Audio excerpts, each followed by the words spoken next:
इस्लाम का अर्थ है अज्ञान, इस्लाम का है अंधेरा। मुसलमान हमारे देश की लड़कियों को जिस तरीके से खराब कर रहे हैं, उनको बचाने के लिए हम उनकी रक्षा के लिए इस तलवार को चलाना सीख रहे हैं। हिंदू अलग संस्कृति है, मुस्लिम अलग संस्कृति है। दो संस्कृतियां कभी एक साथ नहीं रह सकती हैं। ये टकराव होगा, जरूर होगा। ये टकराव होगा, जरूर होगा।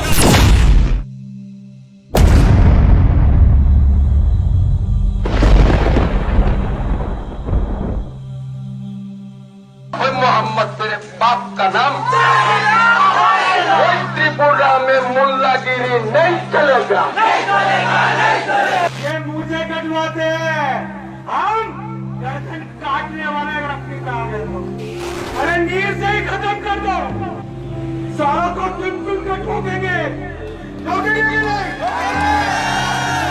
ठोकोगे कि नहीं? इस्लाम का अर्थ है अज्ञान, इस्लाम का अर्थ है अंधेरा। मैं ये चाहता हूं कि भारत की जो भूमि है, ये यहाँ के जितने भी लोग हमारे धर्म के लोग इस्लाम में चले गए थे, वो किसी भी तरह वापस अपने धर्म में आए, अज्ञान से ज्ञान की तरफ आए, असत्य से सत्य की तरफ आए, अहिंसा की तरफ आए, हिंसा छोड़कर। वो लोगों को मारना छोड़ दें, वो जिहाद करना छोड़ दें, वो यहाँ हमें अच्छी तरह खुशहाल रखने वाली हमारी गौ माता को मारना छोड़कर वापस हिंदू धर्म में आए। कि अगर वो एक हिंदू बालिका को ले जाएंगे तो कम से कम 100 मुस्लिम बालिकाओं को हिंदू अगर वो एक हिंदू को मारेंगे तो 100 को हम भी हम सब एक धर्म युद्ध की तैयारी कर रहे हैं। हिंदू अलग संस्कृति है, मुस्लिम अलग संस्कृति है। दोनों एक साथ नहीं रह सकती। दो संस्कृतियां कभी एक साथ नहीं रह सकती हैं। ये टकराव होगा, जरूर होगा। पहले सारी मुसलमानी हुआ करती थी जो अपने पेट की आग बुझाने के लिए ये धंधा करती थी। तो मेरी किसी मुसलमान से पर्सनल दुश्मनी नहीं है, मेरी इस्लाम से दुश्मनी है। मेरी क्रिश्चियन से दुश्मनी नहीं है, मेरी क्रिश्चियनिटी से दुश्मनी है। तो उसने कहा शुक्रवार को नेशनल हाईवे बंद कर वहां नमाज पढ़ने की इजाजत दे देंगे। शुक्रवार को छुट्टी देने की भी हिमाकत करने की सोची थी इन्होंने। मित्रों, ये तुष्टिकरण और एपीसमेंट करने वाले, ये तुष्टिकरण और एपीसमेंट करने वाले कभी भी देवभूमि का काम नहीं। गद्दारों को गोली मारो, सालों को हिंदू के गद्दारों को गोली मारो। सर गुड़गांव के अंदर नमाज होगी। दिनेश भारती अगली बार तलवार के साथ आपको दिखाई देगा।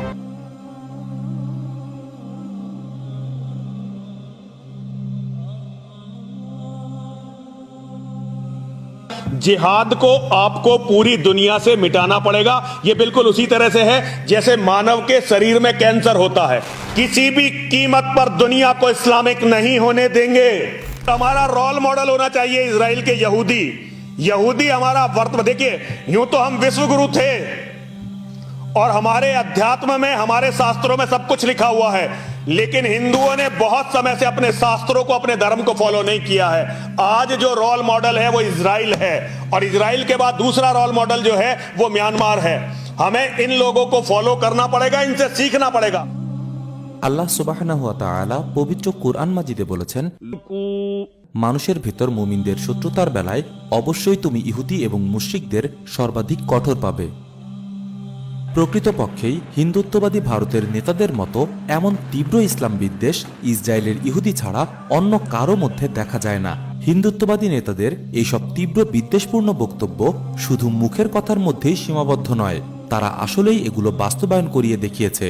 ভারতকে হিন্দুরা মুসলিমদের জন্য জাহান্নাম বানিয়ে রেখেছে। গরুর মাংস খাবার অজুহাতে মুসলিম নারীদের ধর্ষণ করছে হিন্দুরা, পিটিয়ে মারছে। জয় শ্রীরাম না বলায় পিটিয়ে মারছে, হুমকি দিচ্ছে শিরকি জয় শ্রীরাম না বললে মুসলিমরা ভারতে থাকতে পারবে না।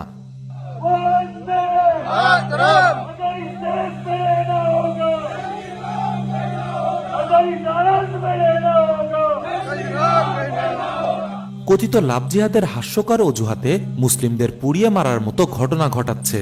দশকের পর দশক জুড়ে কথিত দাঙ্গা বাঁধিয়ে হাজারে হাজারে মুসলিমদের খুন করছে, ধর্ষণ করছে, গুম করছে, ঘরবাড়ি, দোকানপাট, মসজিদ ভাঙচুর করছে, লুটপাট, দখল চালাচ্ছে, ঘর ওয়াপসি আন্দোলনের নামে মুসলিমদের হিন্দু ধর্ম গ্রহণ করতে বাধ্য করছে।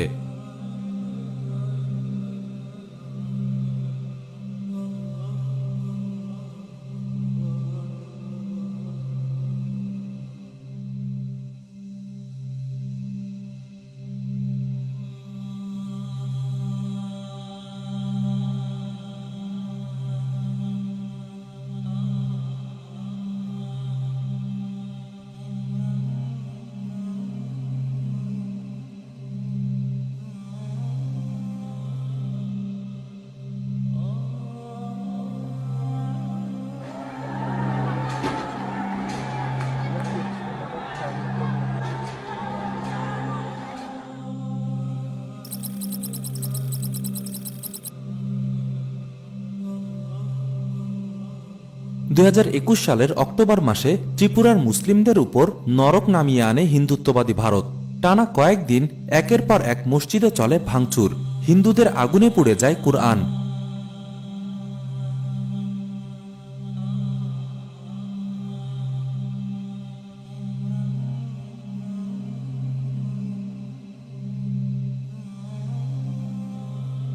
মুসলিম নারীদের শ্লীলতাহানি করে হিন্দুরা।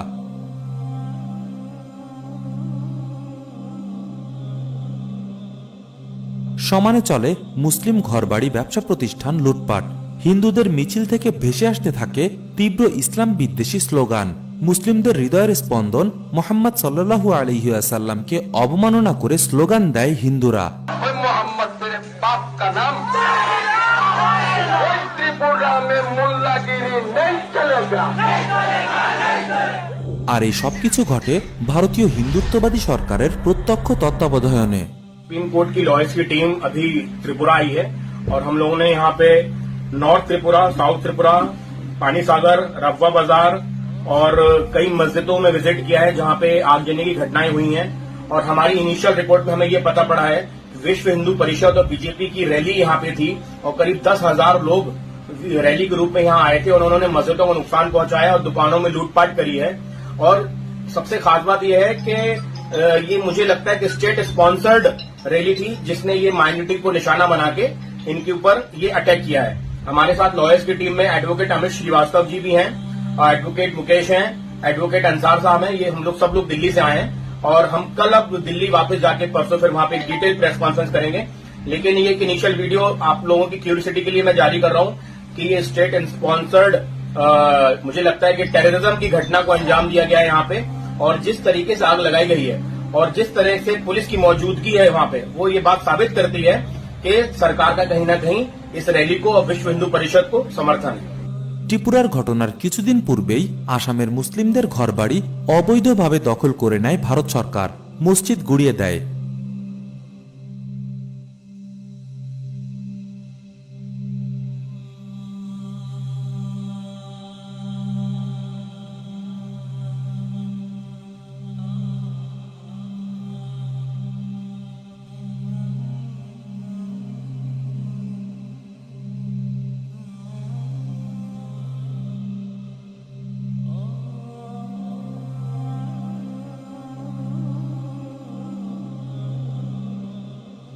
এমনকি এক মুসলিমকে পয়েন্ট ব্ল্যাঙ্ক রেঞ্জে গুলি করে হত্যা করে পুলিশ।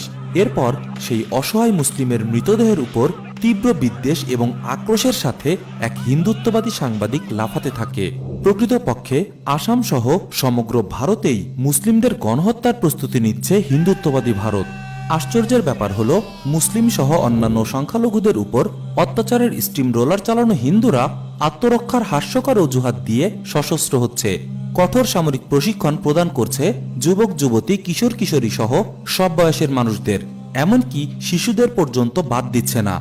उनको इतिहास पढ़ने के लिए कहते हैं, उनको इतिहास समझाते हैं, उसके बाद फिर हम उनको हथियारों की ट्रेनिंग देते हैं। हम फैमिलीज़ में जाकर भी मोटिवेट कर रहे हैं कि अगर आप अपने बच्चों को नहीं भेजेंगे और वो शारीरिक और मानसिक रूप से इस लड़ाई के लिए तैयार नहीं होंगे तो बहुत बुरी स्थिति में मारे जाएंगे। उसकी सुरक्षा कर सके, अपने परिवारों की, अपनी बहन बेटियों की सुरक्षा ठीक है, कर सके। इतना बताना तुझे और कुछ नहीं बताना। मैं बताता हूँ इस बच्चे का करा सकते हैं आप छोटे का। मुसलमान हमारे देश की लड़कियों को जिस तरीके से खराब कर रहे हैं, उनको बचाने के लिए हम उनकी रक्षा के लिए इस तलवार को चलाना सीख रहे हैं। ठीक है, अपनी बहनों की रक्षा के लिए इस तलवार को उठाना बहुत जरूरी है। अपनी बहनों के लिए तलवार को उठाना अच्छा है। हमने इसकी भी बच्चों को ट्रेनिंग दी है, इस्लामिक जिहादियों से लड़ते वक्त हम किस तरह अपना वेपन यूज़ करेंगे, निशाना किस तरह लेंगे, हम सब कुछ बच्चों को सिखाते हैं। हमें हिंदुस्तान में सिर्फ हिंदूवादी लोग चाहिए। हमें हिंदुस्तान में सिर्फ हिंदूवादी लोग चाहिए। মুসলিমদের উপর ক্রমাগত অত্যাচার এবং যুদ্ধের প্রস্তুতি থেকে ভারতের লক্ষ্য এবং উদ্দেশ্য খুব পরিষ্কারভাবে বোঝা যায়, তা হলো যে কোনো মূল্যে ভারতবর্ষকে মুসলিম শূন্য করা।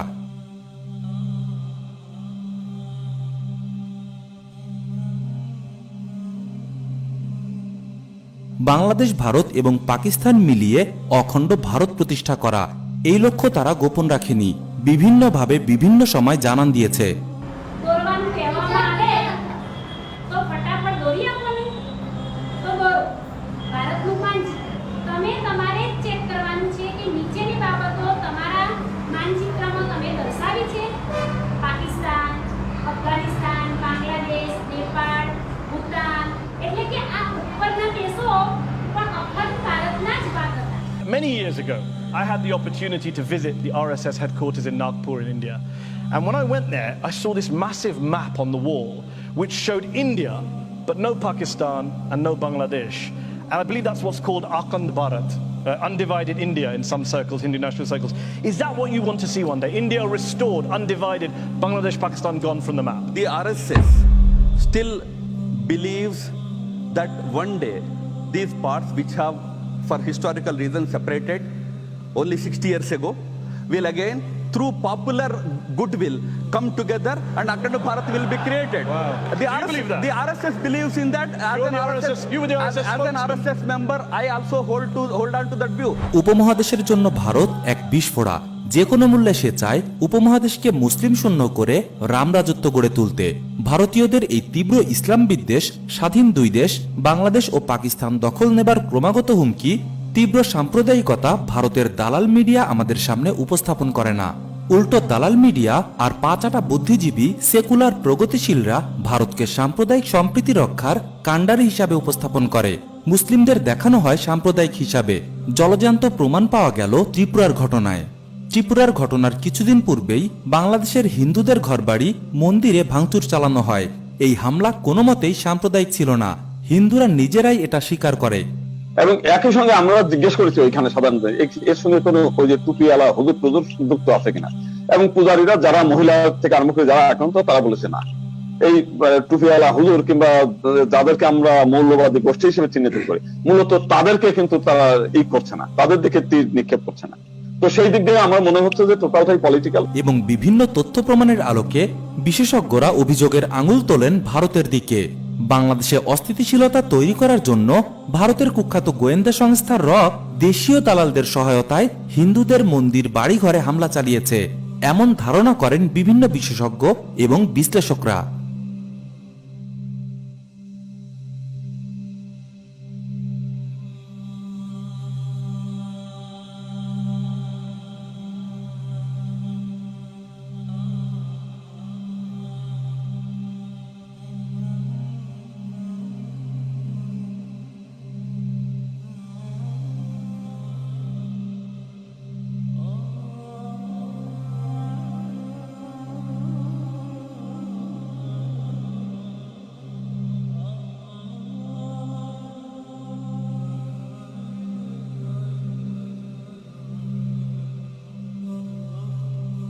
We came into Bangladesh territory to liberate you people.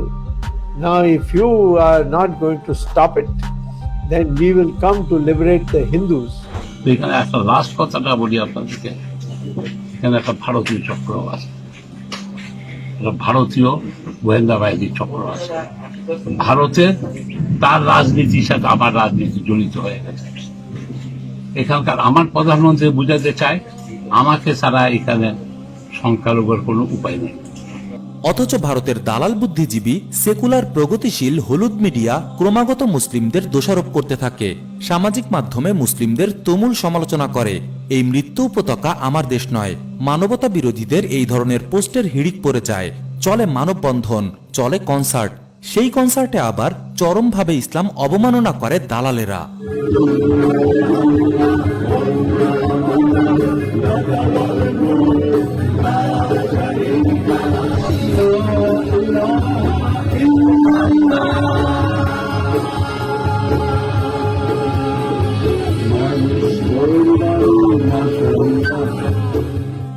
জাতিসংঘ বাংলাদেশকে সতর্ক করে চিঠি দেয়, ভারতের ক্রমাগত হুমকির কথা তো বলাই বাহুল্য। অথচ ত্রিপুরার মুসলিমদের জন্য কোনো প্রতিবাদ নেই। মিডিয়া পাড়া বোবার ভান ধরে আছে, তথাকথিত মানবতাবাদীরা চোখ বন্ধ করে রেখেছে। জাতিসংঘেরও ভারতকে সতর্ক করার কথা খেয়াল নেই। এভাবেই আগ্রাসী শত্রু ভারতের সকল অপরাধ, সকল আগ্রাসন সম্পর্কে মিডিয়া চুপ করে থাকবে। আপনার আমার কাছ থেকে গোপন করে রাখবে প্রকৃত পরিস্থিতি। দালাল বুদ্ধিজীবী আর মৌসুমী মানবতাবাদীরা অন্ধ সেজে থাকবে। জাতিসংঘ বা আন্তর্জাতিক মোড়লেরা অন্য কাজে ব্যস্ততার ভান ধরে থাকবে। কারণ তাদের সকল মানবতা, সকল মানবাধিকার সবার জন্য হলেও মুসলিমদের জন্য নয়। মুসলিমদের কোনো মানবাধিকার থাকে না। প্রিয় দর্শক, হলুদ মিডিয়া মৌসুমী মানবতাবাদী আর দালালদের ফাঁপাবুলিতে ভুলবেন না। অসাম্প্রদায়িকতা, সাম্প্রদায়িক সম্প্রীতি, মানবাধিকার এগুলো ছেলে ভোলানোর কথা। এগুলোতে তাদের কোনো বিশ্বাস নেই।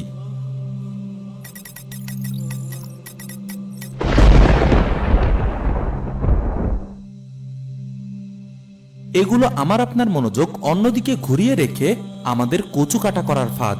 হিন্দুত্ববাদীরা ঠিকই প্রস্তুতি নিচ্ছে আসন্ন মহাসংঘাতের। एक धर्म युद्ध की तैयारी कर रहे हैं। हिंदू अलग संस्कृति है, मुस्लिम अलग संस्कृति है। दोनों एक साथ नहीं रह सकती। दो संस्कृतियां कभी एक साथ नहीं रह सकती हैं। ये टकराव होगा, जरूर होगा। ये टकराव होगा, जरूर होगा।